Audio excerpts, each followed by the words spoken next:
So I'll put a copy of the notes actually on the classroom, so if you want to revisit them later or look at them in conjunction with your user manual to get the most out of this, then you have got the ability to do so. Okay, so we'll make a start right now. So basically, with all of the settings that we're going to look at tonight, I'm going to point out what actually works for me. So everybody shoots differently, has a preference when it comes to different genre. So you'll basically want to customize the camera to shoot your shooting style. So the basic aim of this workshop is to get you started. Okay. So I think as good a place as any to start with is if we just switch the cameras on, press the menu button, and then just dive into the setup menu. Okay, so all of the cameras, as I say, are going to be a little bit different, so it's just really a case of choosing a one to base this on. So I've based it on just some of the more recent Nikon models, so you might find that when you're looking at this setup menu that your setup menu looks a little bit different. Okay, so don't worry too much about that. So to start with, when the camera comes out of the box, obviously we're looking at the basics that we need to change, and that would be the language, quite possibly the time zone and the date. So obviously I'm not going to go through all of those because I assume you've done that already. The next thing that I would be looking at would be copyright, and that would be to attach the copyright to any image that's captured with the particular camera. And so for the copyright information, I'd be typing in something like artist, that would be my name, and then copyright, the year, and all rights reserved. So is that something that everybody's already set or not?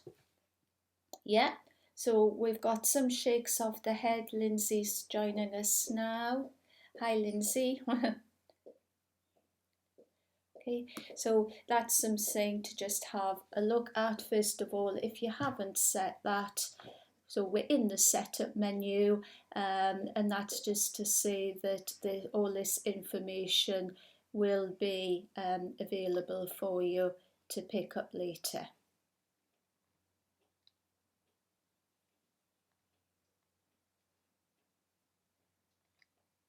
And then you just make sure that that copyright is on, so you can either click the OK button, or if you've got a touch screen, just confirm by either pressing the return to previous screen button, and then make sure that you've got a tick in attach copyright information.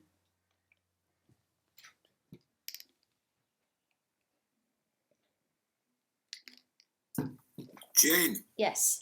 Can I butt in already? Yes. Once you've set up for copyright information, it won't print it out on the actual picture every time, will it? No, it won't. That's a really good question, Forbes. It's just going to be embedded in the image file. Right. Okay, so it's going to sit there, and then if you were to see one of your images online, and you were to look in, say, Adobe Bridge or Photoshop at the metadata, and if you saw that it's all gone, then you know somebody's deliberately stripped it out. Yeah. Because setting it here is, you know, a really good thing to do because it goes with every image. Right. Okay, so you'll have to sort of guide me if I'm going too fast, or, you know, if the pace is just right. So if I don't hear anything, I'll assume that we're okay to move on. So are we moving on, or do you need a few more minutes setting your copyright? Done, I think. Done, okay. Everybody else is okay with that? Yeah, okay. So copyright is out of the way. Personally, I don't like the camera to beep when it gets focus, and especially if you're shooting wildlife, that would be something that would be a definite no-no, because obviously you're keeping noise to an absolute minimum. But if you do like the beep, to confirm that you've got focus, as well as the usually a green dot with the Nikons, then this is where you can switch it off, you can change the volume, and you can change the pitch. Okay, so that again is in the setup menu. Does anybody like the beep? No beeps. Okay. The other thing I'll just flag up, there isn't an awful lot that I'm changing in the setup menu, but I'll mention airplane mode. It doesn't use an awful lot of power, airplane mode, but I tend to turn it on because it just saves Wi-Fi running in the background. I mean, you can go back and make a change if needs be. If you need to have it on because you're using Wi-Fi, a later date, but I tend to just have it switched on airplane mode.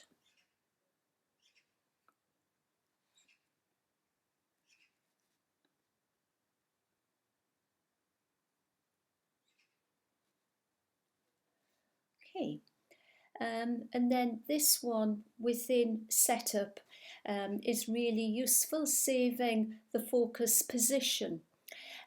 So this is something that's fairly new with the Nikon cameras. So when you're out shooting and you turn the camera off, so for example, you could be waiting for the best moment for a sunset or a sunrise, and you just want to save a little bit of battery.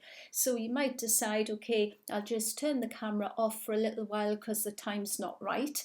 And what the older cameras were doing was parking the focus point at infinity, and so when you switched back on, you weren't ready to start taking photos. So with this save focus position on, it just remembers where the focus position was last parked and where the lens was focused. So personally, I do like that.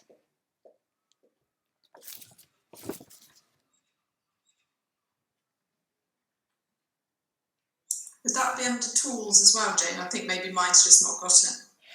You may not have this, so if it could be that it's just not in your particular model. But if there's anything you're unsure of, what I suggest you do is just make a note of it, and then you can always look it up afterwards, because this is where you'd expect it to be. But you can actually use something similar, which is to do with the focus point, and we'll look at that a little bit later. But you can just, as I say, make a note if there's something that perhaps needs to be revisited.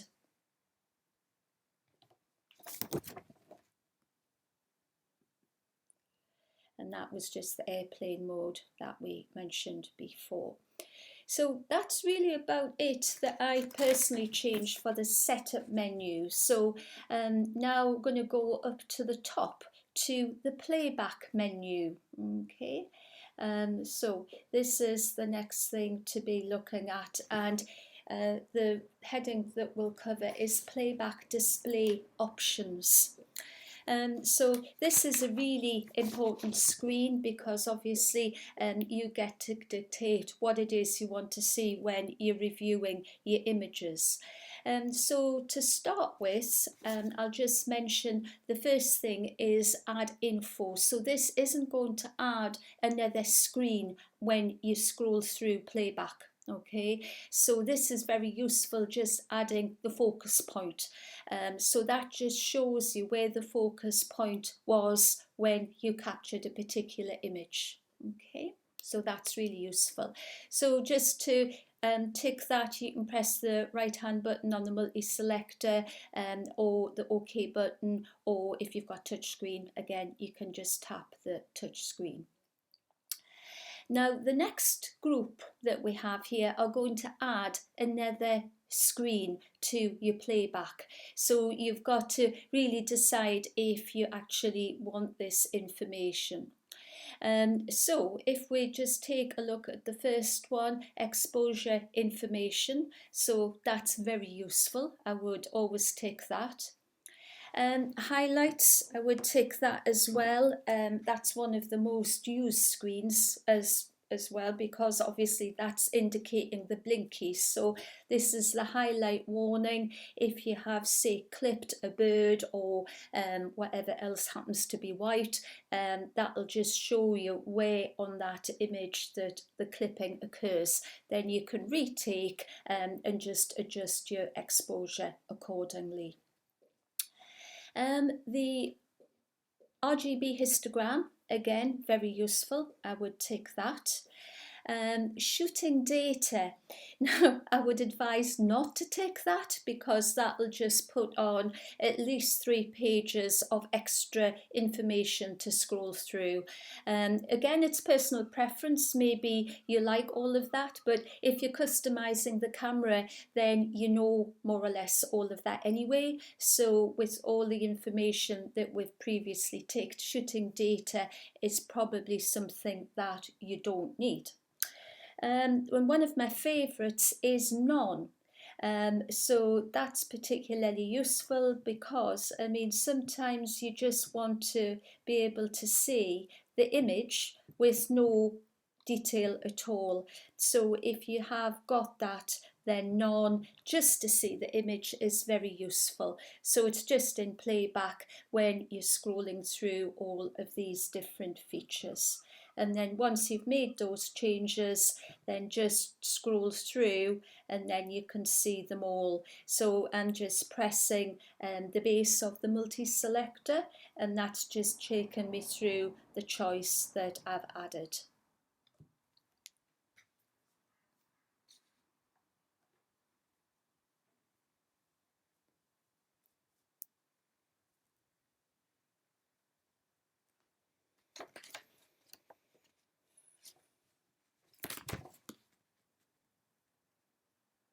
Everybody all sorted with that?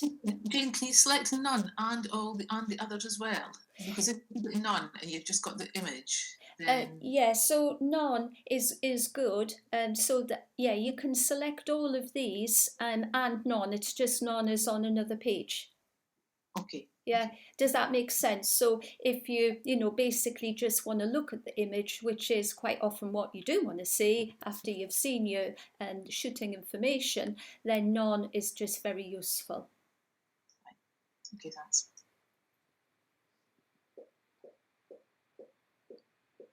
Okay.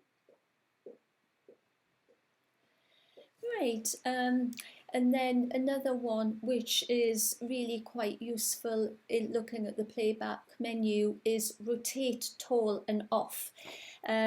So this again is my personal preference. So for example, if I've got my camera set up on a tripod, and then I've got the camera in a vertical position, okay, because I'm say trying to take an image of something interesting like a grey blue heron. So I've got the camera in a vertical position, then it stays in that position and fills the back of the camera for you to view in playback. Because if you don't do that, then it just means you've got to switch the camera back to horizontal orientation to be able to see all the information and to see the photo. Whereas my preference is, if I'm taking a photo in vertical, even if it's not on a tripod, if it's handheld, then I can just see exactly what I've taken and the information without having to move the camera the other way. The only slight drawback with this is some image editing programs will not recognise this, and so when you say download all of your images quite possibly into Lightroom or whichever editor you use, then you may have to do some rotation in the software. But personally, I find that's a lot easier if I'm all set up in vertical, say on the tripod, than having to keep switching everything around. Okay, does that make sense? Jane, what's the difference between auto image rotation and rotate tall? Auto image rotation, that's really just leaving it up to the camera. So have you just gone into that? Let me just bring it up on my one.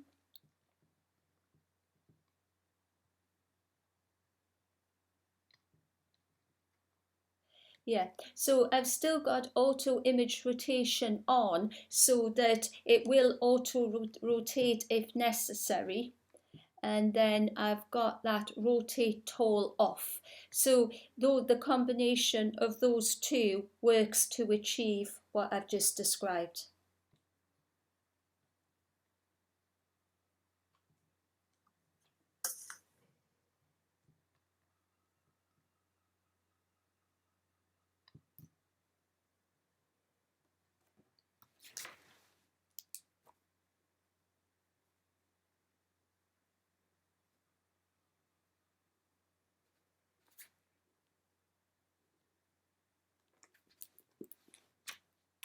But again, you know, I must emphasize that what works for me might not work for you. And so, you know, feel free to customize your playback menu the way that you're going to get the most out of it.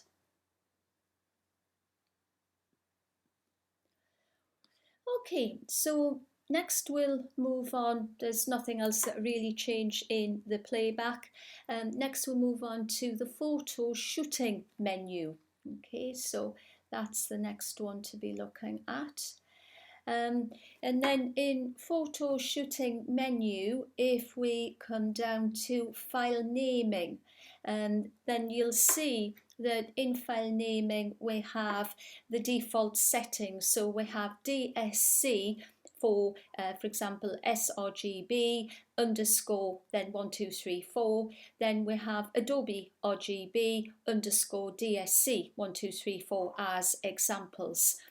Now, if you have more than one camera, it can be quite helpful to change that DSC, and it could be to Z2, for example, if you've got the Z2, or it could be for a D850, so that you know which camera you were using to shoot a particular selection of images. So if there was a particular problem with those images, then you can trace that back to the original camera. So if you are using more than one camera, just changing that file naming can be really quite useful. So that's one reason why you would want to do it. When it comes to sRGB, so sRGB doesn't have such a wide gamut as Adobe RGB. If you are primarily displaying images on screen for social media, that type of thing, then you may, and also shooting JPEGs, you may like to go for sRGB. If you are a totally raw user, then you might not be too bothered with this and just want to go for Adobe RGB, especially if the aim is to print, because Adobe RGB, as I say, has a much wider colour gamut than sRGB does. But when you say take a raw file, what you actually see on the back of the camera is a low quality JPEG that's been generated.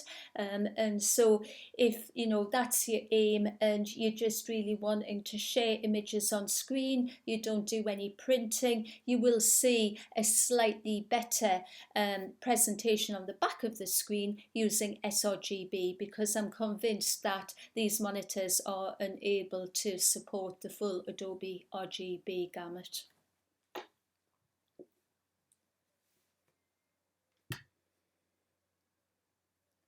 So again, that file naming can be quite useful. Is anybody changing the file naming? Yes, I've changed it to my camera. Okay. So you're using the two cameras, aren't you, David? Yeah. So that would be quite useful for you. And Forbes, are you using two cameras?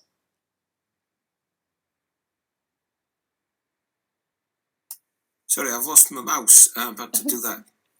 Sometimes I have. I might be using two cameras again in the future.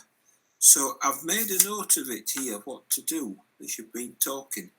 and I shall look at it again and make up my mind before the night's out. Yeah, it can be really useful, you know, just so you know immediately where a certain batch of files have come from, especially, you know, if you say look at them 6 months later, then you know, you've got that information to hand, so that can be quite useful. I mean, Jane, I use Facebook. two cameras. Sorry, I used two cameras on Monday, so one with the big lens on and one with another lens on. So that would be useful, so I can tell the difference now. Yeah, definitely. Gordon, what were you Jane, saying? I'm not finding the file naming in my camera. Would it not necessarily be in all Nikons? Or? Yeah, it is possible, just because you know, I've had to take like a middle of the road here, so if you're not seeing the file naming, it's probably not a supported feature. Right, okay. Yeah, but we can always look into anything just basically by Googling. Are you using the D3300? So, let me see the bottom of it. Pretty much, it's the D3400. Oh, D3400, okay. So we'll just make a note of any of these little things that don't crop up immediately, and then we can look into that later. Okay. Right, so we've just talked about the file naming. The secondary slot, so you can have overflow or backup. So if it was a case of shooting a wedding, then it would be backup just for a safety net.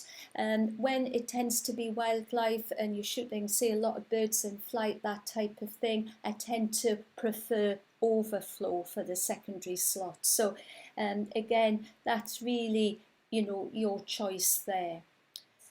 Image area, well, for depending on the type of camera that you've got, full frame would be selected here. Image quality, raw, and image size. I always like to check this. I mean, by default, when you take the camera out of the box, it should be set to image size, raw, large. But, you know, it always pays just to check that you have actually got that set.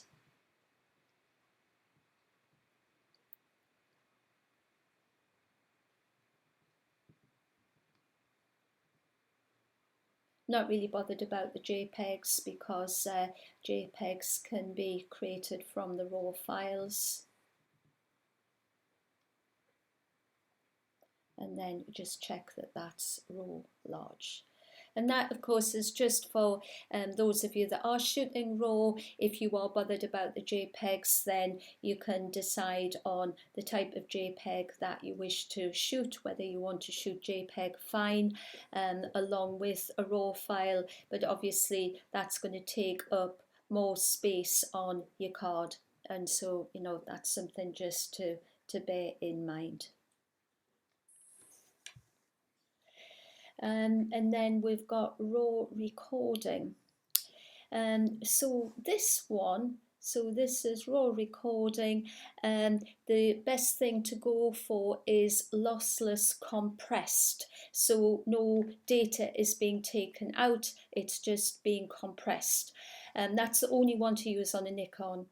On compressed, then you wouldn't really want to do that, and uncompressed is just the same as lossless compressed. Compressed is actually taking data out, and so you don't want that to happen. You want to decide what actually stays and what goes. So on a Nikon, if you're a raw shooter, lossless compressed is the only one to use. Jane, mine just says an option of 12-bit or 14-bit.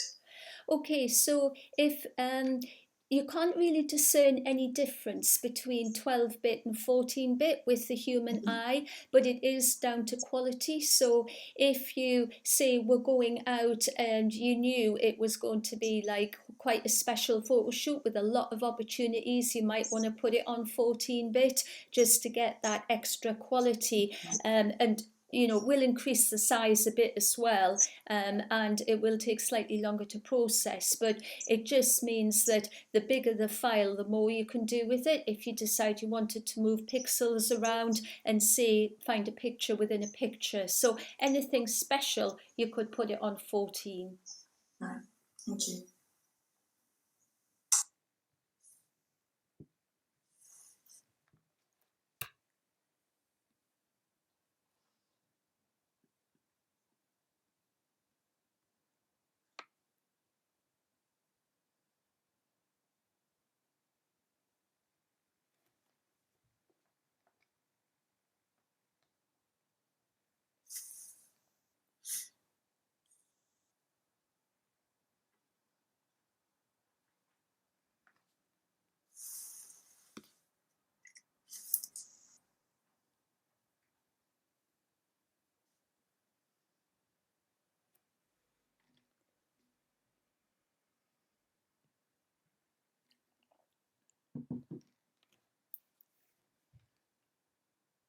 It's amazing, really, how many people never make any of these changes, and they can have a camera for years and sort of not be aware of so many things the camera can do.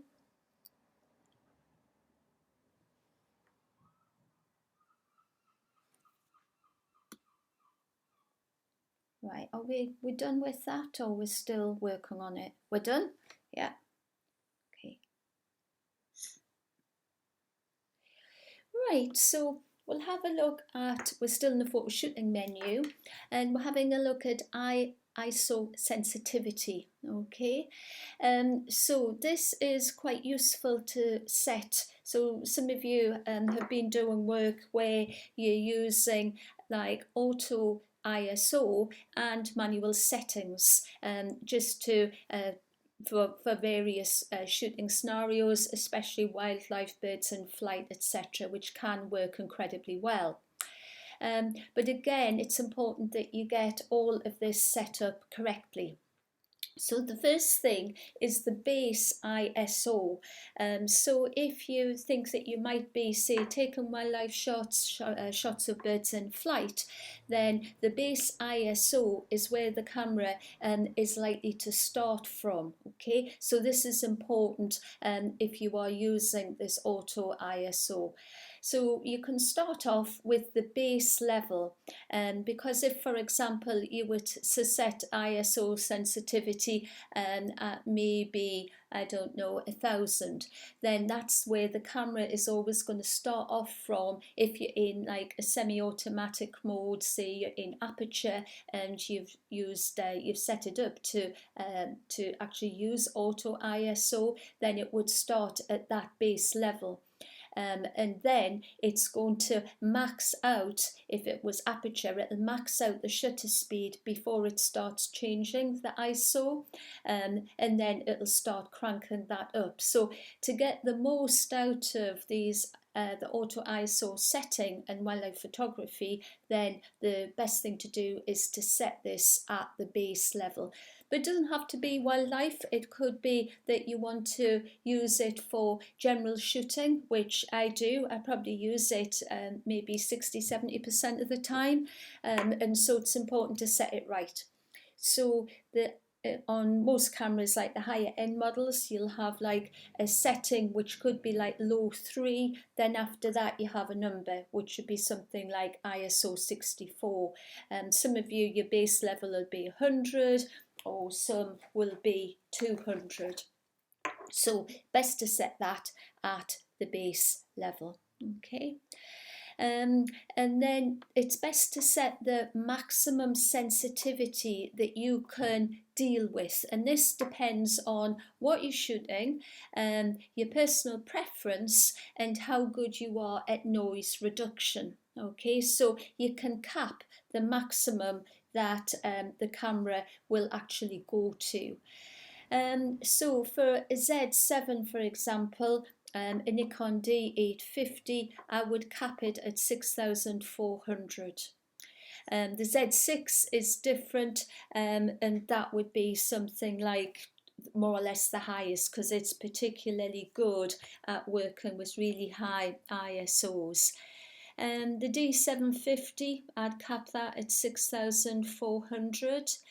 Let me see, what else have we got? The D780, the same, 6,400. The D7500 would be 4,000. the D3300 and 3400 ISO 3200, the D5600 ISO 2500. Now, this is just my personal preference, having used these cameras. And what I would just sort of cap it at, because quite often, as I keep harping back to wildlife, but it is quite a good example, you don't really want to lose detail. So if there's detail on fur or feathers, if you have the ISO cranked right up, then yes, you can get the shot, but there's a good chance you're going to lose that detail. But having said that, if you have tried using that DxO Pure Raw, and that is amazing at recovering detail and actually helping you to use a raw file that has had a really high ISO applied to it. So it's a fine balance, but those numbers are really hopefully just a guide.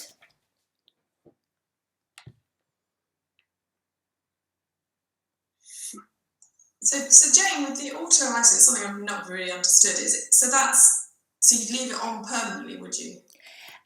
Well, no, I wouldn't leave it on permanently. I use it for a lot of situations. So, for example, where the light levels are changing.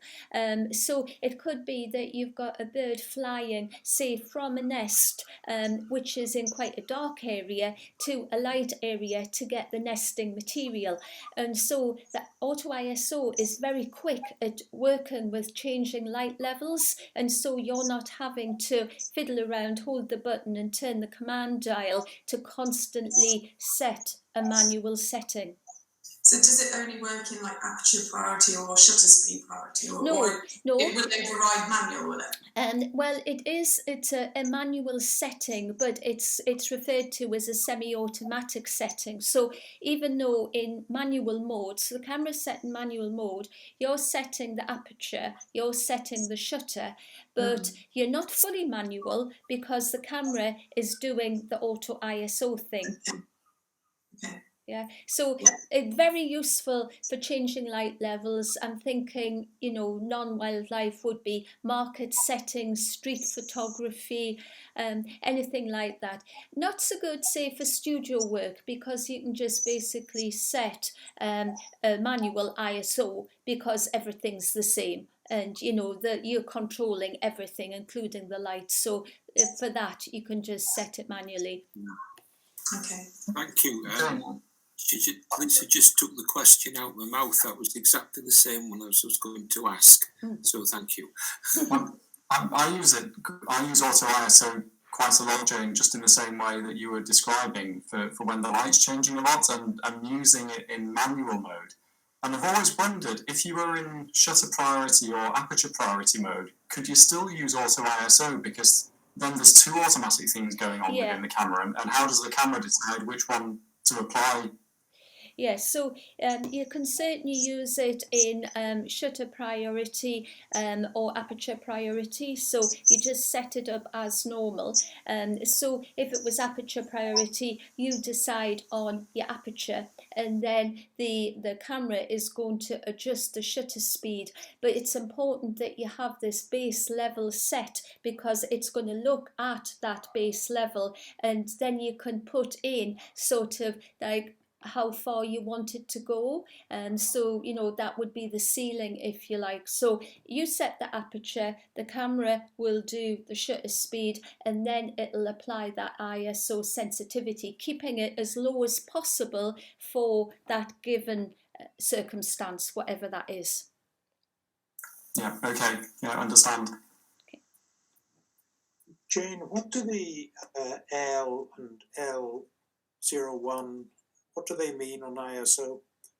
Below 100? Oh, low. So it varies from one model to the next. So personally, I don't use them because ISO 64 on like a professional camera is low enough. So you would just have to consult your manual for the particular model that you're working with. But it is just taking the ISO below ISO 64. I mean, some ISOs can go right down to 10. So you really need to see what the number is for your particular model. If your base is 64, then it could be that ISO 03, like low 3, could be just like 30, and then it's just taking it down, like normally doubling. Okay, the lowest I have is 100, and then I've got LO1, LO.7, LO.3. Yeah, so normally if LO.3 is before the 100, then that would normally be 50, and then just sort of halving. But I would consult your manual. That's just sort of, you know, based on what I've seen before. It could be different for your camera. Okay, thank you.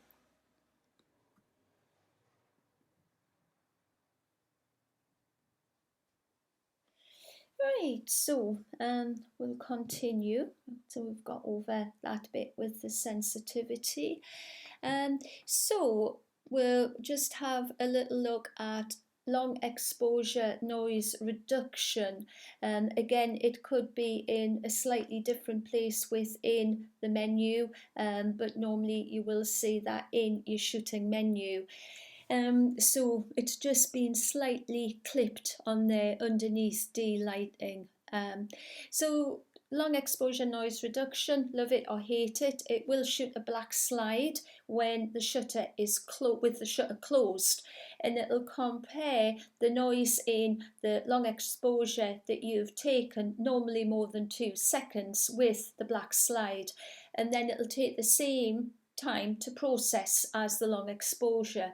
So can make a big difference to noise reduction, but you do have to be patient. So if you're doing long exposures, then sometimes you can't be bothered to wait for the same duration again for that long exposure to take place. And you definitely not use it for star trails. But you know, it's something that's there. Either switch it on, switch it off, whichever you prefer. If you know you're not worried about time and you're just say doing long exposures of maybe 2 or 3 seconds, then it's not really so bad to have to wait that long.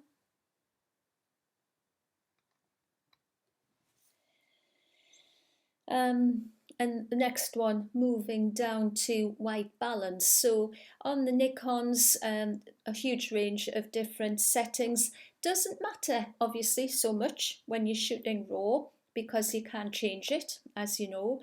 But I do like the natural light auto a little bit better than regular auto. Natural light auto just tends to be slightly less cool.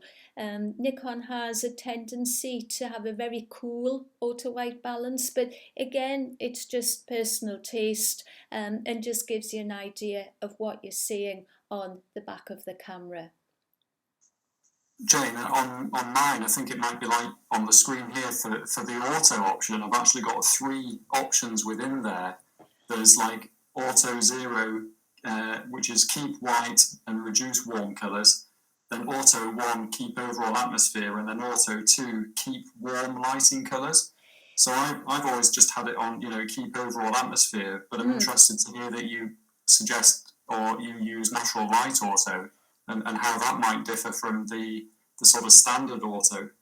Yeah, it just looks a little bit more natural, and not quite as cool. So that's, you know, just my personal preference. And then if I find in post-processing, I can always just warm things up if needs be. But I don't really have to, because I find that it's pretty accurate and definitely a good one to go with, natural light auto. But if you haven't used it before, you can try it. Some of the Nikons have a B1 within auto white balance, and that makes the blues a little bit better, not quite so strong.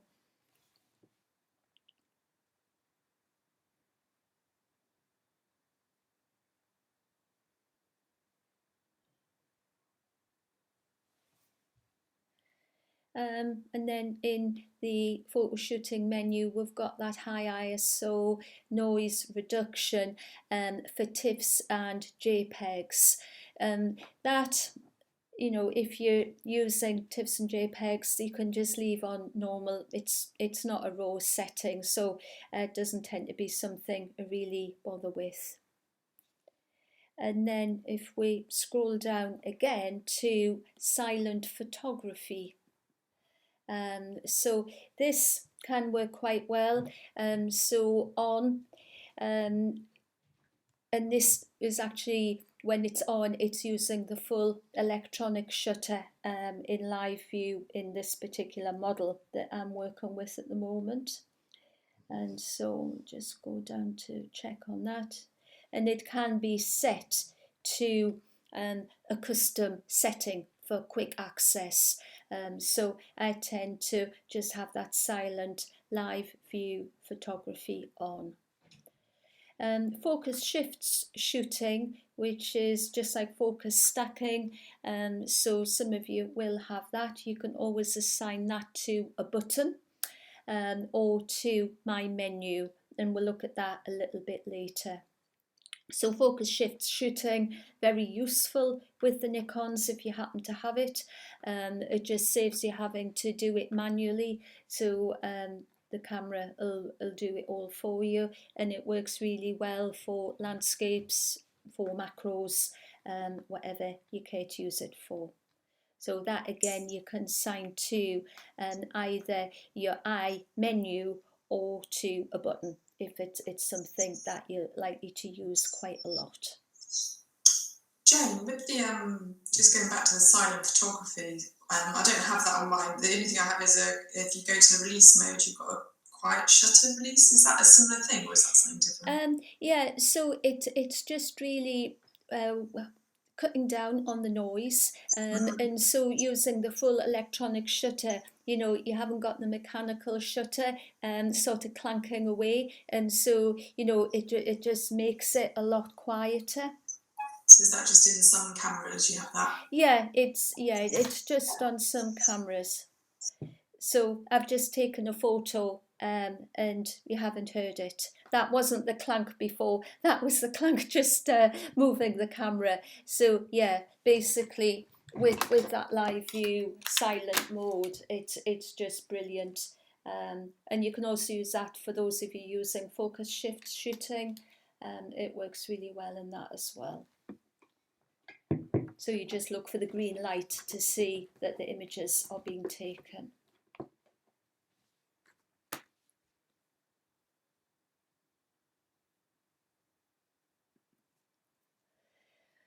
Right, so again, you'll have to tell me if I'm going too fast or not fast enough. We'll have a look at the custom setting menu. Okay, so that's the next one to bring up, custom settings. Okay. So some of the cameras will have different banks for this. So you might have like banks A, B and C, and then you can have different settings assigned to different banks. So just to keep things simple, we'll assign everything to the first bank, which is probably set on bank A, just to keep things simple. And then if you wish, you can always go in later and then just choose bank B, and then you can set things differently for bank B if you've got these banks. So some of you will, some of you won't. So we'll start off with autofocus, so that's A, and we've got autofocus continuous priority selection on release. So that little icon just means the shutter release button. And so personally I find that it works well just having it for wildlife on release, because sometimes the camera has focus and doesn't always recognise it immediately, and also will not let you take the shot and you would miss the shot. Whereas if you have it on priority selection on release, then for me that works really well. But again, you know, you may want to try it on both if you're not so sure. AFS, priority selection. So this would obviously be when focus is achieved. So a scenario would be back to the grey heron. So the bird is static, and then that would just be, for example, single point autofocus on the heron's eye. And so once we've got that focus on the eye and that's been confirmed, the shot is taken. And then you lift the camera up and you see maybe a barn owl flying past, and you're wanting to get the focus on the eye again, and so now you'd be on continuous autofocus. If you can't keep the focus point on the eye, then you would be looking at either a group mode, which is a group mode is treating the focus point like one giant autofocus point, and that can work incredibly well, or a D9, the D9 focus, and that is just going to first of all go for the central point and then use the supporting points if it's unable to latch on focus with the central point. The only slight disadvantage with the group is it will focus on the nearest thing. So for example, if you had, say, a deer just standing behind some grasses and you thought you had all the autofocus points on the head, it could in fact pick up the grasses instead. So for that situation, a bit like the heron that's standing with the animal static, you just use your single point autofocus because the single point is always the strongest. Jane, can I ask a focusing question? This is where I struggle the most, knowing what the best setting is to have the camera on for focus, either automatic, continuous, or single. I tend to have it on single point, and then I sort of adjust within the viewfinder where that point is. Yes. That's fine if you've got time on your hands and it's a complicated situation, and you're going through the grass or whatever, shooting through the grass. But then if you're trying to take something quick that just happens, you can miss it just because you're still on that single focus mode, and you're trying to get the focus on the right place, and you can never do it fast enough. So do you think it's best to have the auto setting for continuous versus single, or stick on single, or what? Right, so again, getting back to the scenario, so your single point autofocus is always the best for static subjects, okay? And so that's what you're going to have. For example, the heron is in the grass and you're going to use that because that's the best one. If you use continuous autofocus, you might find that the autofocus is all over the place, because for a heron they can be very static, and the single point is going to work best every time for that scenario. Then you can either have your autofocus continuous set on a button for a quick press, or a different focus mode. So you might want to go from your single point to your group. And so we'll look at that a little bit later. So I personally will set to a button that group autofocus, so that when I lift the camera up and I'm going to take a picture of the barn owl, then I can just press the button and I press the button and it's on group and it locks on straight away. Take my finger off the button and then it's single point. So you can just go that quick just by the press of a button. Oh, that's great. I didn't know you could do that. That'll be very useful. Yeah, it is useful, and it's just technique, because basically what you've got to remember with these cameras is that a lot of them are very high resolution. The sensors are larger, and so just like a single file of the Nikon D850 can be like 50 megabytes, and so there's no room for error because the resolution is so high. If you make a mistake, it's magnified. And so you've got to get your technique perfected, otherwise it will show up. Whereas, if you had, say, a camera that was a much lower resolution, then obviously you could get away with more, but not with these high resolution ones. Yeah.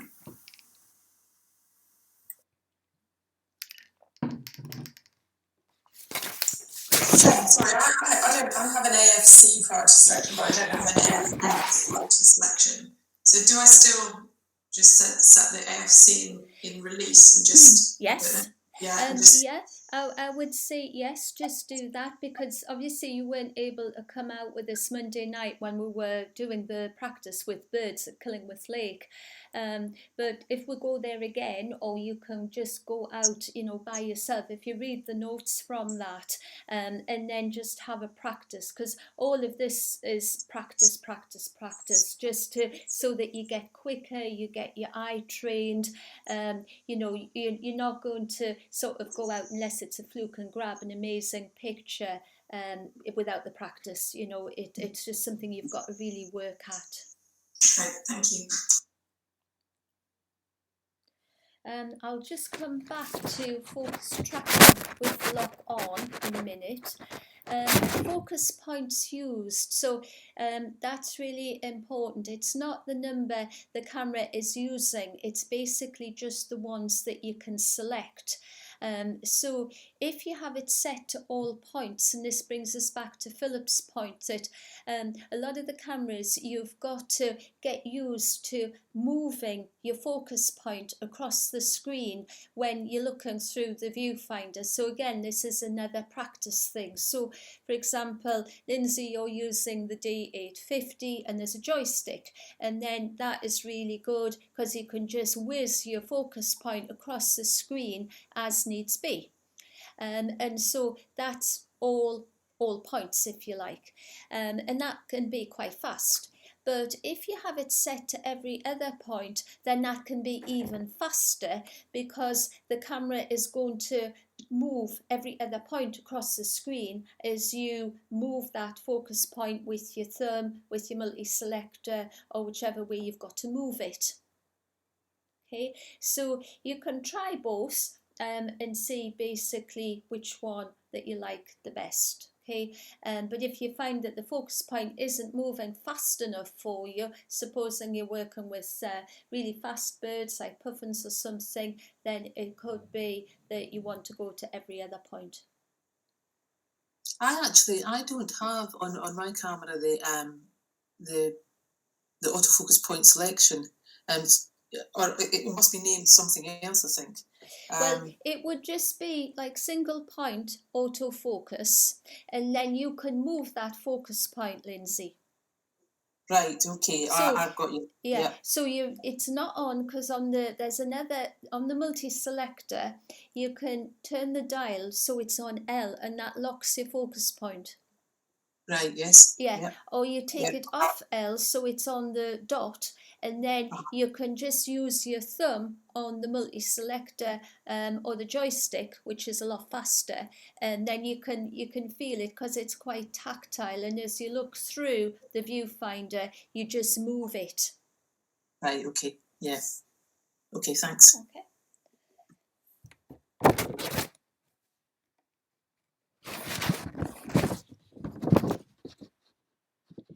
So we'll just come back to focus tracking with lock on. So basically what this is, setting it to 3 is a good place to start. And it's how the camera responds if there's a drastic change in distance under the autofocus point that you're using. So for example, if there's a bird flying and there's a tree in the way, and the bird's going to fly behind the tree and then come out again, you've got to tell the camera how long to wait if there is this change in focus. So if you find that the autofocus is letting go too easily, you can go more towards the delayed part of the line. So you could maybe try 4 if it's letting go too easily. If the autofocus is a bit too sticky, you can go quicker. So if it's not locking on to the bird, you're pressing the autofocus and it's just not locking on, then you might need to go a little bit quicker. Sometimes with really fast birds, you might want to just go right onto 1, depending on the situation, depending on the background, etc. So you might just want to take it down. But as a a means of experimentation, I would start with 3 because 3 tends to work well for most people.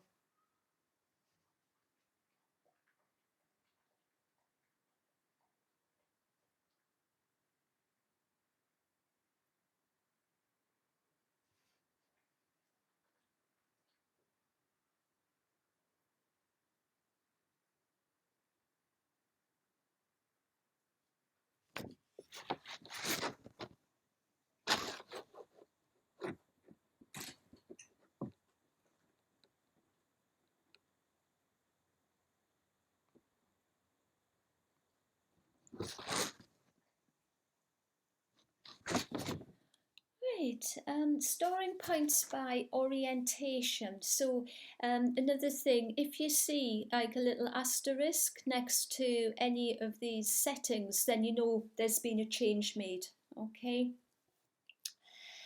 So again, I find this particularly useful. So store points by orientation on. It remembers where the point was if you are vertical and then go horizontal. So for example, again, we're focused on the heron, we're in portrait mode. You've got the focus point on the eye, you see the owl go past, then you lift the camera up and you change it to horizontal. And then you're ready with the focus point is now changed to horizontal. You can change the mode either to group or to whichever focus mode is best. Continuous autofocus to track the owl as it goes through the picture space. So very easy to set up. All you need to do is you just carry out the focus as normal, set the focus, and then when you turn the camera the other way, the focus point will be back where it was.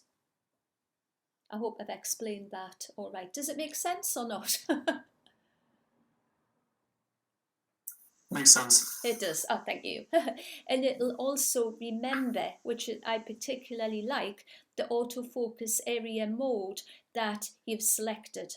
And so that is going with you if you choose that, because you can either have it just on, let me just get it on mine here. So store by orientation, focus point and AF area mode, which I think is particularly good, or just focus point. So again, it's up to you. Maybe you just want the focus point, but the area mode to go with that setting I find particularly useful.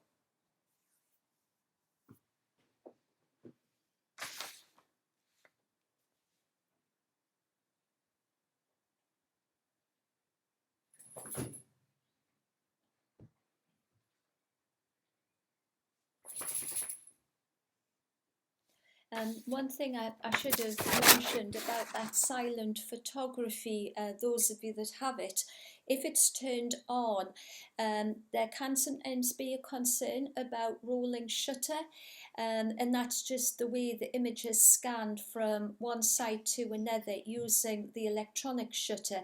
The mechanical shutter is not used at all. So an example would be something like vehicles that are going through the frame. You would see slanted lines where the lines should be straight. Because normally when the camera exposes a shot, the scene is scanned in one go, just one swipe through. So rolling shutter can manifest itself in sort of some odd things which you might see. It can sometimes happen with waves crashing on the shore. So where you may be going for slightly longer exposure with silent photography, that's just something to be aware of.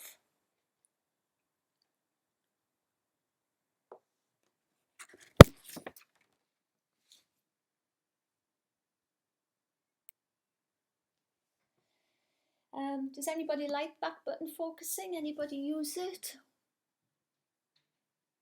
Yes, you do, Forbes. Okay. Yeah, I use it too. You use it? Much prefer it. Yeah. Okay. So back button focusing, so if you're using back button focusing, you'll have continuous autofocus set all the time anyway, and then this is just where you'll set it, autofocus activation to set it, then turn off, and then that's just taking it away from your shutter release button. So that's for those of you that like that. Focus point wraparound, you need to be pretty coordinated to use this. I personally don't like it, but it's just like because you've got to be ready for what you do with the autofocus point. It's just as you think it'll be as it gets to the end of the screen, and then it pops up on the other side. So again, you can have that if you think that that's something that you would find useful.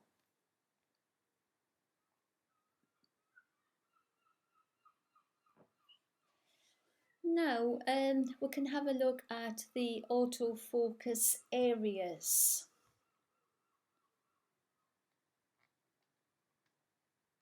Okay, so pinpoint autofocus, that can be quite useful. So for example, if you were crouched down in some grasses and you saw a deer and you just want to use a very accurate focus on the eye that's nearest to you, then pinpoint autofocus gives you a smaller focus point and can be quite useful. So that would be something that I would personally tick. The other things, it can speed up your choice of autofocus area mode when you have it assigned to a button or a shortcut. So for example, if you say don't take pictures of people, you could take a tick out of wide area autofocus large people. You might leave it in for animals, or maybe you don't like animals or don't take pictures of them, so then you could take it out of there. So limiting what you have here just speeds up your selection when you're applying all of this to a button for quick access. So again, it's really just personal preference. Jane, are these all under autofocus? Because the only one I've got that you've listed is the AFC priority selection. So is it just because mine's a very basic model that I wouldn't have had all the other things you talked about? Yeah, it's just that you do get more choice as you go through, but that's not to say you can't get great images with any camera. I'm in the right place. Yeah. I'm in the right place, that's all right. Yeah, as long as, we're in autofocus areas, okay? Yeah. So we've mentioned that focus point wraparound, and low light autofocus is very good on the Nikon Z7 II.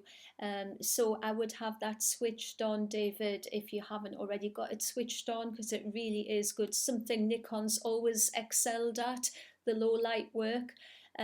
Canon, always pretty good at the autofocus, very snappy, very quick, but Nikon always good with low light work, so that is good. Right, no, I didn't have it switched on, so I have switched it on now. Okay.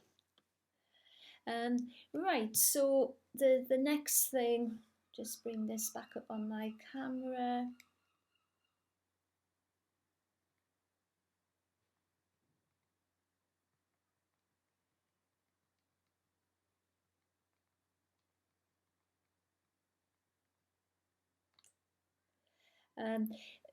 The standby timer just really depends how long you're looking at something, on the screen. So the Nikon Z1 was horrendous, because if it went into standby, it was taking a ridiculous amount of time to come back on.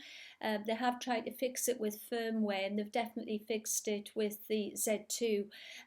So standby timer is not such an issue. Really just depends what you're doing, but for teaching purposes, sometimes have that set a little bit longer. So just as I was saying before, when you take out some of the things that are in the autofocus area, if you go to your eye menu, then all of these are customizable. So you can, we'll look at that a little bit later, you can sort of have your own version on your iMenu for quick access. And so that just means that if you want to go through autofocus area, this one's set up so there's no people, so it's just animals wide, animals narrow, and it just makes it faster.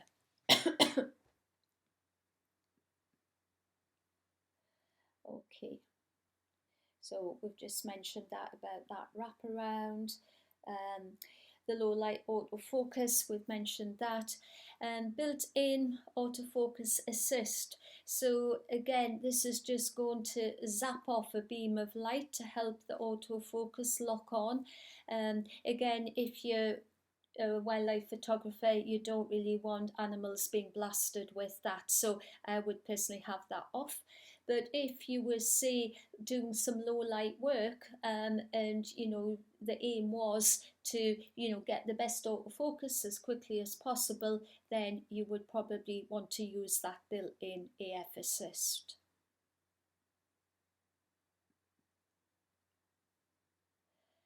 Metering and exposure. Most of these, as you can see, are just left at their default options.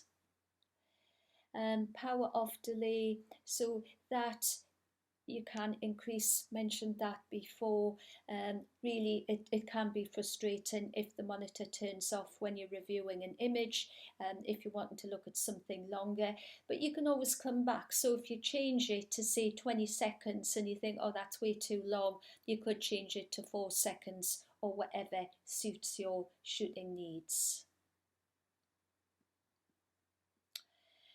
Extended shutter speed, so that will extend the range that's available in manual mode.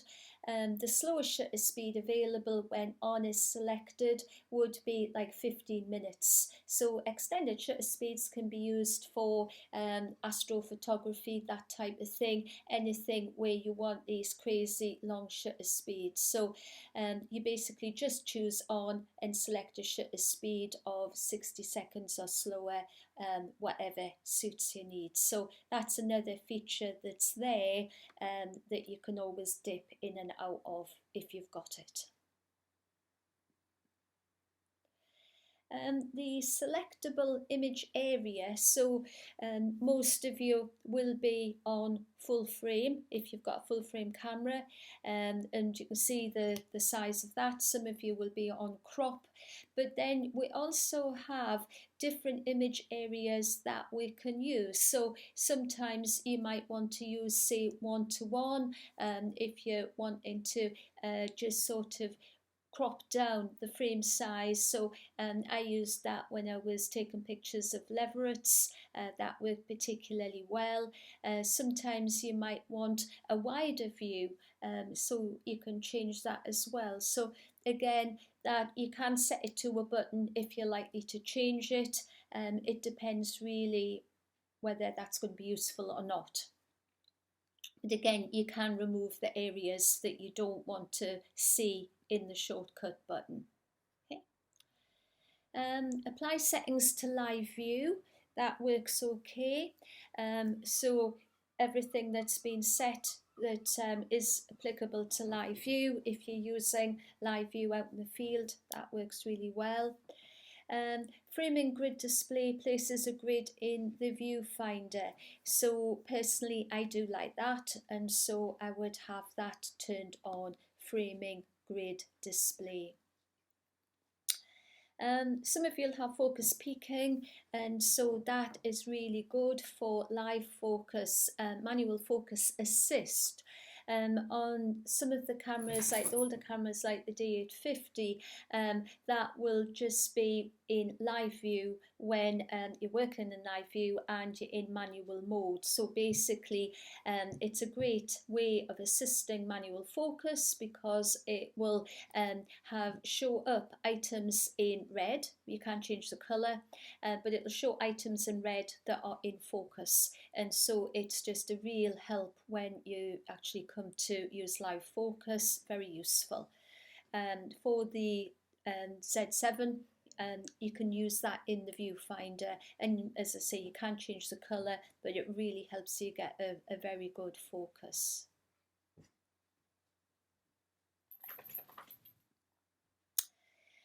So next thing, we'll just pause and look at the I menu. So some of you have got an I button, and that will bring up like a small menu which you can add things to. Some of you will have this sort of setup which goes across the bottom of the screen. And then to customize the I menu, basically you just click on a button, and then after you've select Customize I menu, click on the button, and then you can choose something different to replace what's default. So it could be that you want different focus modes set up, so you just click on that, and then you'll get a whole range of things that you can put in instead, and then you just work pardon me, you work your way through that I menu, customizing it basically to suit your needs.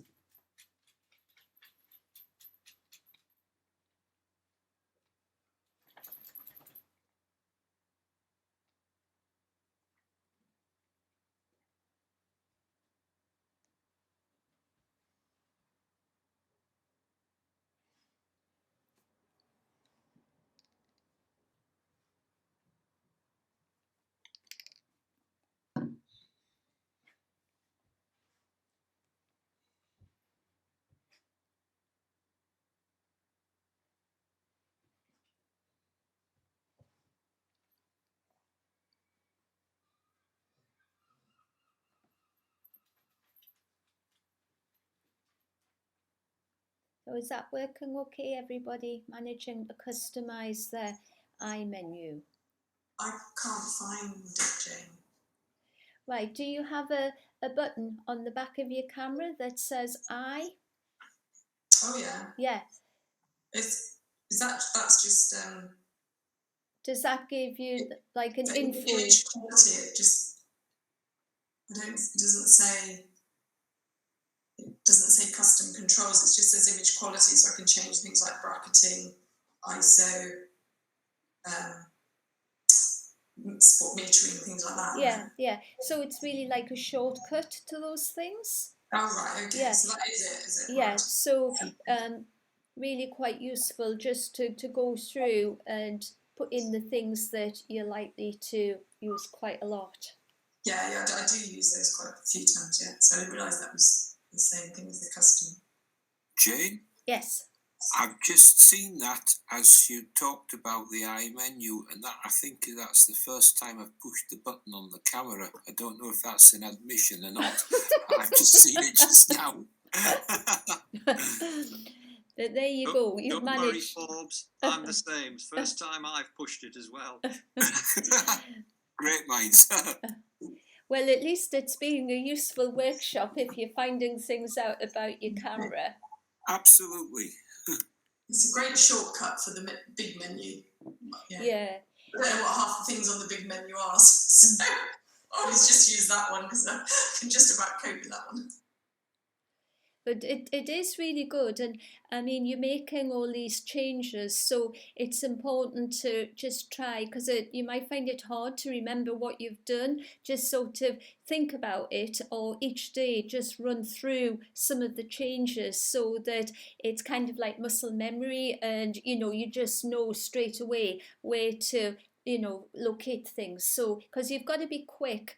Quite often with photography, depending on the type of photography you like, but you do quite often have to move quick, and so knowing all these shortcuts is a way to, the difference between getting a shot and missing it.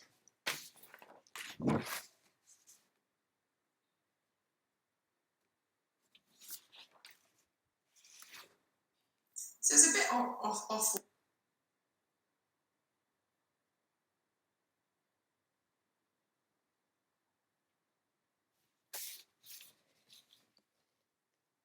Sorry, Lisa, you just seem to disappear there. You're on mute, Lisa. Oh. Sorry. I'm just going to say, because on my custom menu, there's like one of the little boxes says HDR, and it's greyed out and it says off, so I can't turn it off or on. Is that because I've got it turned off in my main menu somewhere? It could be because you've got RAW set. Right. Yeah. So, right. Yeah, that would make sense. yeah. So if you put it on JPEG, then it'll be active. Oh, right. That makes sense. Thank you. Sorry. It's always been a mystery why it was always grey. That makes complete sense. But it's useful to know that, because you know sometimes you might want to just use that HDR feature, and so you know you can do so if you just change over from RAW to JPEG. Yeah, I must admit, something I've never done is HDR because I don't really know how to do it. So that's probably something for another day. Yeah, so it's you know, just something to mention when we're out on a photo shoot. Doesn't matter what you take a picture of. It's really, you know, just a case of using it and seeing what it can do. It is better to do it manually, I have to say, but there's no harm in using like the, you know, the custom feature just to get an idea of what something would look like with more intense colour and detail. Okay, thanks.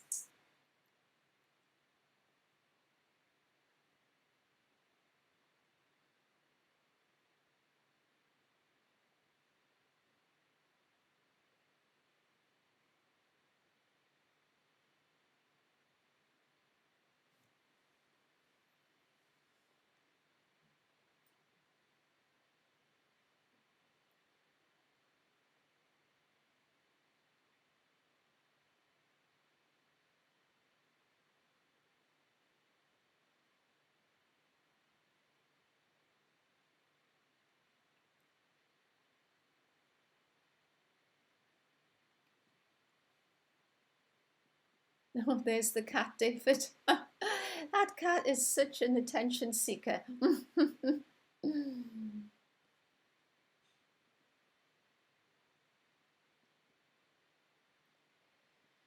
Right. She's after the gin. I thought you were joking about the gin. No, not at all. When we're back in the classroom, you'll be bringing gin into the classroom. You'll get me shot. We won't say anything. They may smell the alcohol. You think it's a water bottle that I bring in. Well, at least you're diluting it. Right, okay. Have we done that, or are we still doing it?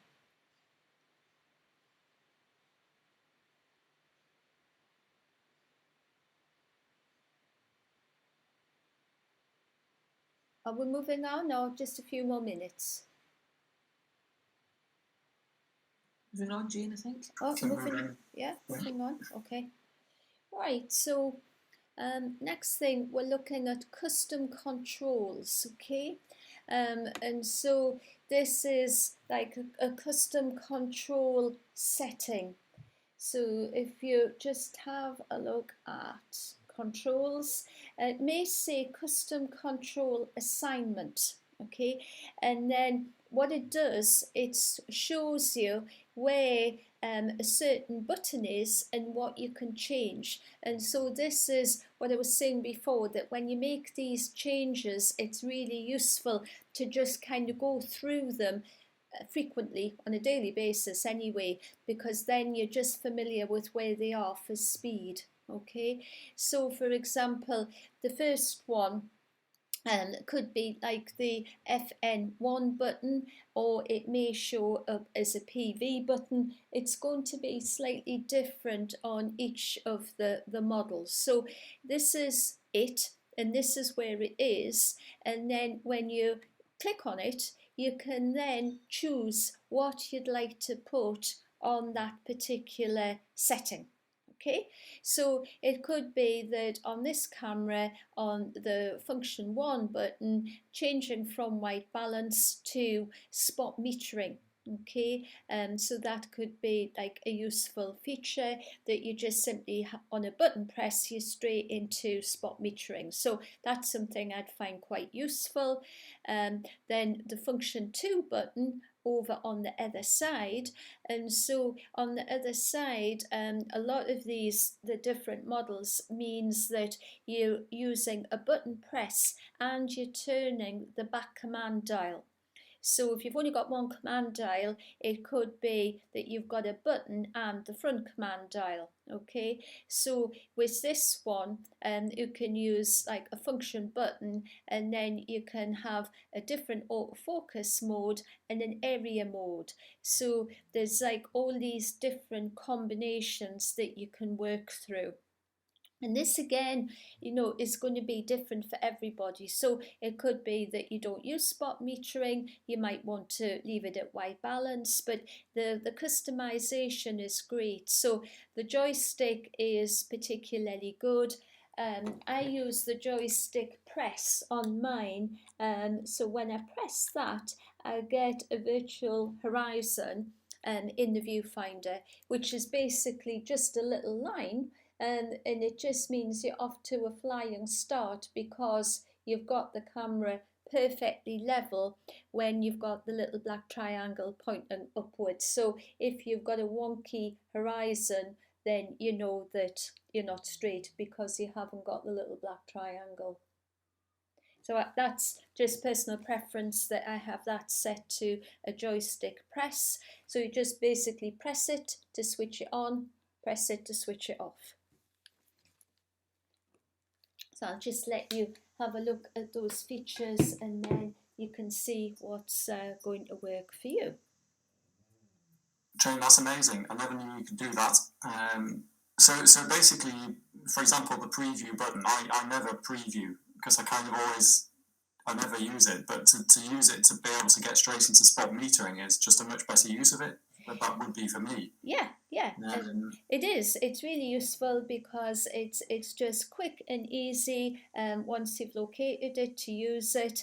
And then it's a little bit more tricky to press it with a turn of a command dial, but you can do that as well. So, as an option, you can have it set for spot metering, and then you can have it set for something else. So it can perform basically two functions. Yeah, that's great. So it's good just to work through like all of those different options, and then you can see, exactly what you can do. One thing is particularly good that I like is the AE lock hold, and that I just have that on the AF on button. So basically what that means is, once you've composed your picture and you've got your focus and everything set, you press that button and it's locked. And so it stays locked. You can move the camera any way you want, but that is actually locked until you press the button again or take the picture. And so it's really very useful if something, you know that exposure has got to be locked, you're just locking it in. And you can have just the focus lock, or you can just have the exposure lock. So if you have the exposure lock, that's held in, then you can still change the focus.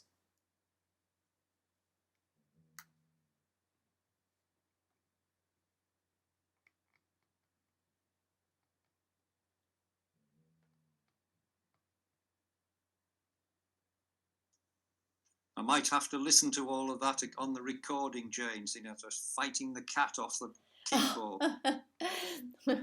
Well, and I'll hopefully get it processed in the next couple of days, and get it uploaded so you can just go back through it. So it's just really different ways of customizing these buttons. But yeah, certainly playback if there's anything else that doesn't make sense. So have you got any of the Z series lenses, David, with the lens function buttons? No, No. not. I'm just using the adapter with my existing lenses. Oh, okay, because some of the new Z series lenses, they do have buttons that you can customize on the lens, and also like a ring which you could assign to something like exposure compensation, which is very quick and easy, just to be able to turn that ring rather than to have to like hold down a button and twiddle. There is like a easy exposure compensation, which if you're in an auto mode, you can just use the rear dial on the camera, and that'll apply your exposure compensation. So that's, you know, something that you can set up as well. There's a lot to learn. There is a lot to learn, and it's good, you know, to sort of look at this in, you know, kind of devote some time to it, because then it just makes everything a lot more intuitive and, you know, easier.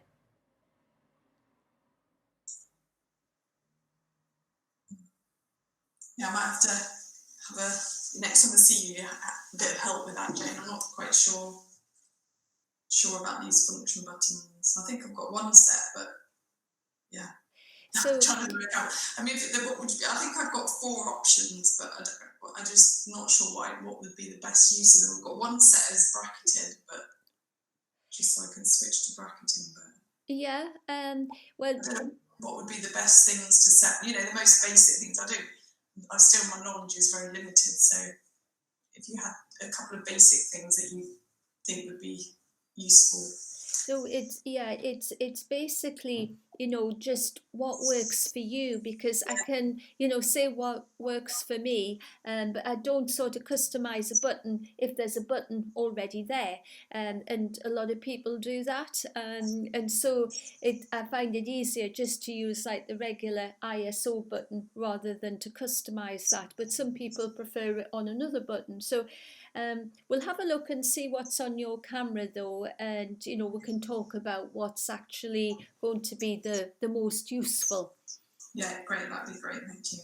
Do you have a bracketing button on the side of your camera? No.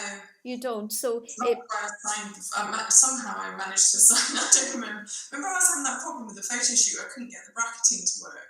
Yes. Yes, well I managed to get it to work by assigning this bracketing function button, but yeah. I'm a bit. I'll have a read. I'll have a read in my manual, and that's it. I know a bit more about the camera now, so yeah. To read, when you first got the manual, I had no idea what I was doing, so hopefully it will all make sense. Well, yeah, it should do, and you know, we can always look at it together and figure it out if there's anything that's, you know, not really making that much sense. Okay, thanks, Jane.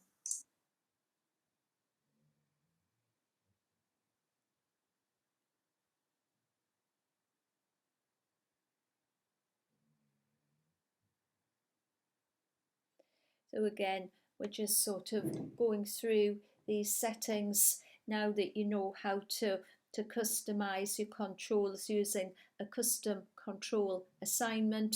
And so that one's just for the different buttons. And then you've got the multi-selector center button. So you can have that.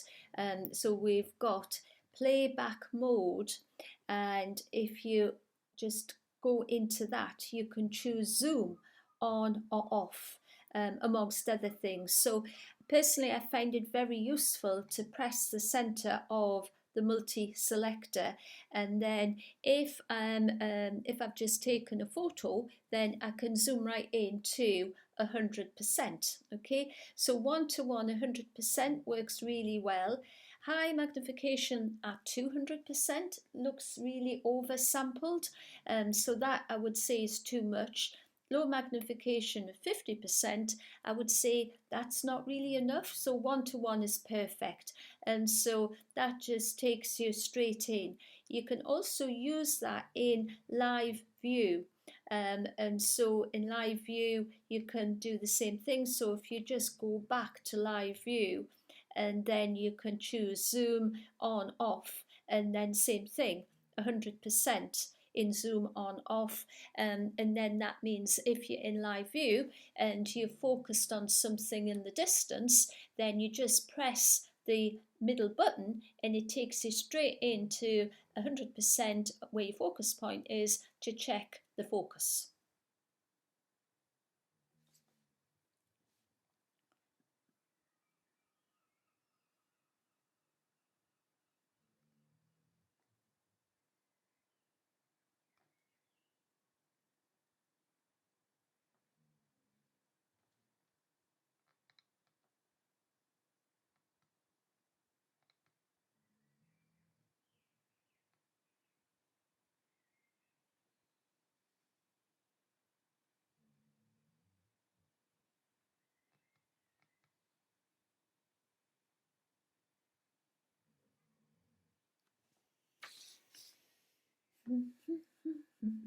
Is anybody setting that up? It is really useful, that going into 100%.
That work okay for those of you that's setting it, or not?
Everybody seems very busy.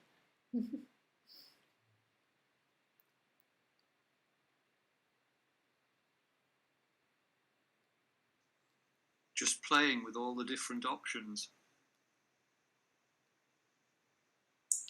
I won't know where the hell I am when I actually lose the camera again. So is this still under controls? Because I don't think I've got any of these either. I think, Yeah, so this is just under what you can do with some of the buttons. So what you can do with, it's like a custom control assignment, and then you'll have multi-selector center button, what you can do with that. So then you I can, don't think I've got that option on my, can't see that on my. Okay. No, me neither. I think I've got a more I basic. think you've got quite a similar camera, haven't you, Gordon? Yeah, I think there's quite a lot that's not on ours. Yeah. Which is probably a good thing, because I don't even understand all the things that are on it. So That's it. I don't need more options. So got enough options to think about. give me another 20 years. I might have got these ones done. Okay, so we'll have a look at the lens function button. So this is just what I was mentioning before. That's just for anybody that has a lens with function button here. And that can be programmed as well in a similar way. So you can assign different functions to the lens, possibly subject tracking, which can be very useful. And then you've got this little dial here, which you could assign to something like quick photo compensation. Okay, so there's the movie record button on the top of the camera. It could be that you want to assign that to something.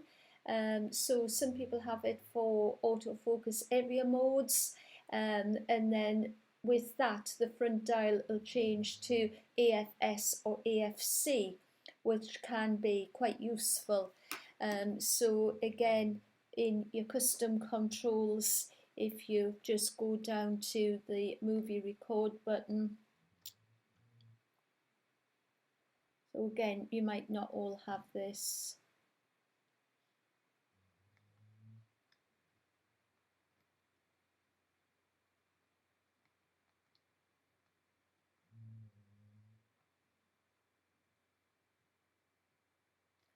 Or you may have it under custom control assignment if it's not in like a separate one, and then within custom control assignment you can just choose movie record button and it'll show up where it is on the camera, and then different cameras will give you different options, so you can change your exposure, white balance, image area, a different photo shooting bank, shutter speed and aperture lock, or have nothing.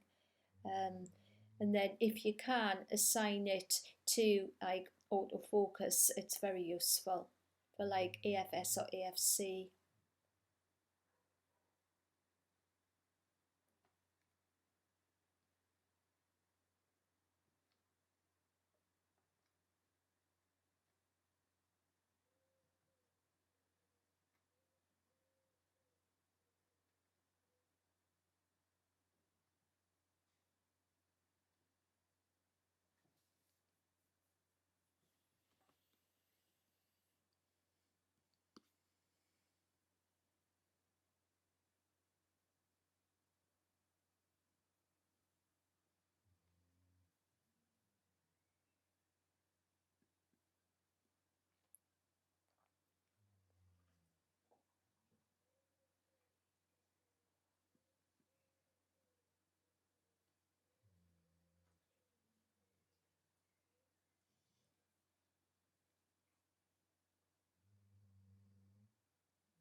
So this one's quite useful. Customise command dials can work really well.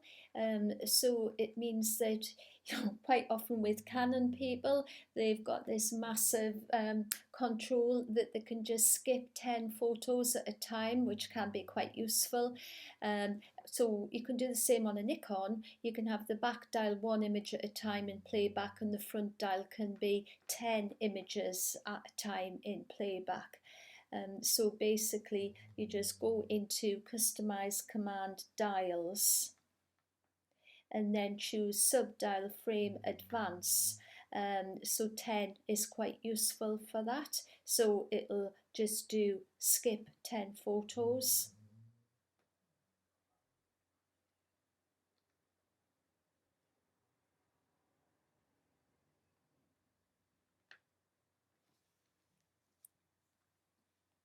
So I really like that one because Canon shooters often show off when they can do that 10 photo skip.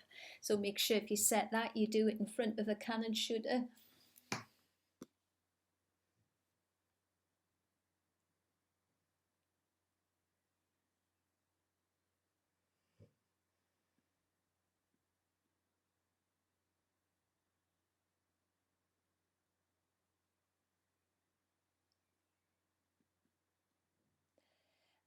Does anybody use the battery grip? No? Head's shaking. Jonathan, do you use it?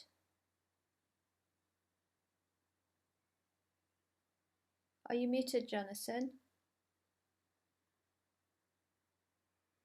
Yeah, you mean the extra batteries at the bottom, do you? Yes, the battery grip, yeah. No, you no, don't. Okay.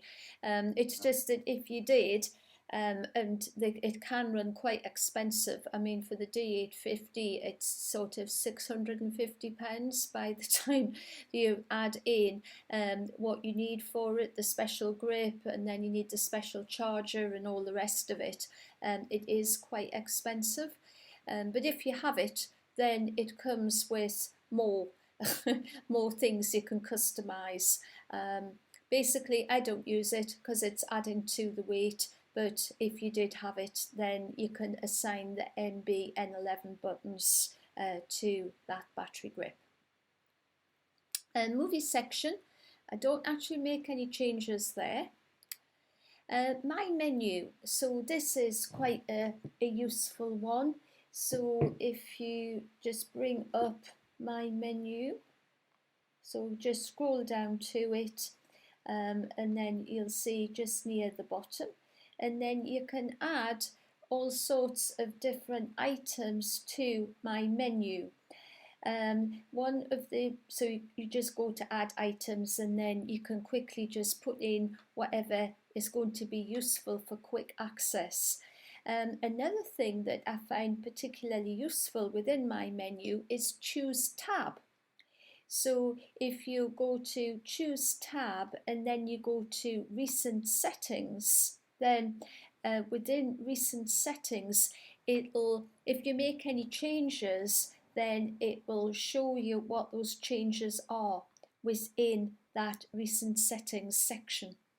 Okay, so that can be really quite useful if you've been fiddling about and you've made changes. So for example, I changed the standby timer.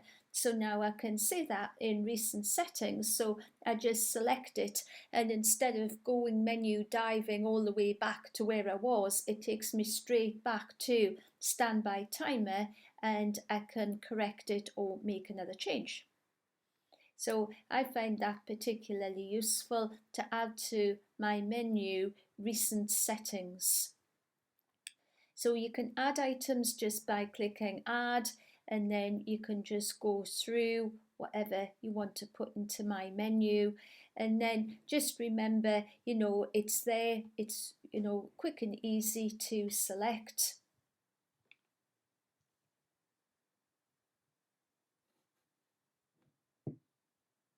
And you can also put it on like a function button. So I put it on function 2 at the bottom of the camera. So whenever I need to get something that's really useful, I can just press that FN2. So it's useful to have, say, image quality on my menu. So if you wanted to go from RAW to JPEG to do an HDR in camera, you can just access it very quickly. Picture control, silent view photography, that I've put on it. Focus shift shooting, again, that's on it. David, you can also put that on your eye menu, so you might want that on there. Multiple exposures is on it, image size, so all those things, and you can add as many as you like. But that last thing, that choose tab and then recent settings, is really good.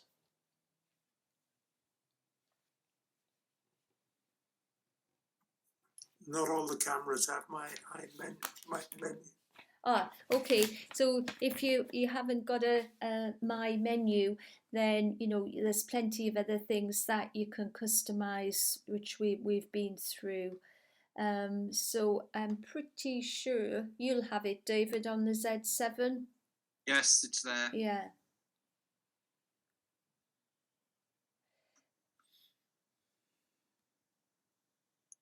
And it'll be on the 850 for Lindsay.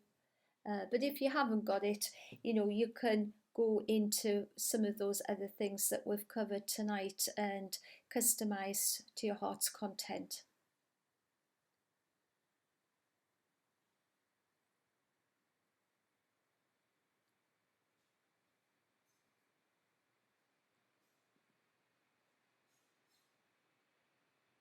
Jane? Yes. I've just found in my manual, I do have my menu after not getting it for a while. Ah. I'm checking everything in the index as we go along, so I do have it. Okay. Might take a little bit more finding on the camera yet. So when you press menu and you go cycle down the left hand side, yeah, you should see it's normally the last menu item, but sometimes they assign it to a dial, so you should see it like right on the bottom. Right, we'll have a little look. Have a little look. So yeah, that would be the first place I would look. Right.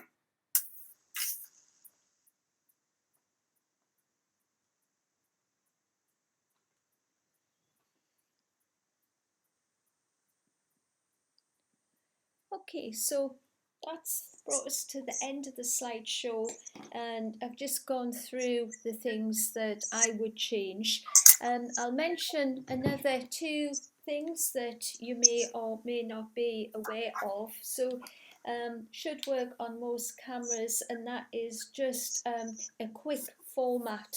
So you should have a button on the top of the camera beside, it could be beside ISO, it normally has format written beside it, and also the bin button. So the bin on the back of the camera, and it's normally like 2 buttons in red. If you press both of them, then you can do a quick format. So you press them, then FOR appears, press them again, and that will be the format.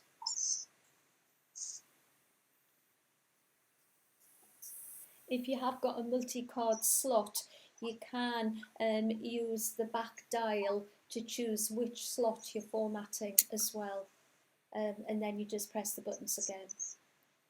So it's a quick way to format your card or cards. And the other useful one is pressing ISO and turning the front dial, and that'll take you into auto ISO. Those of you that have got 2 dials.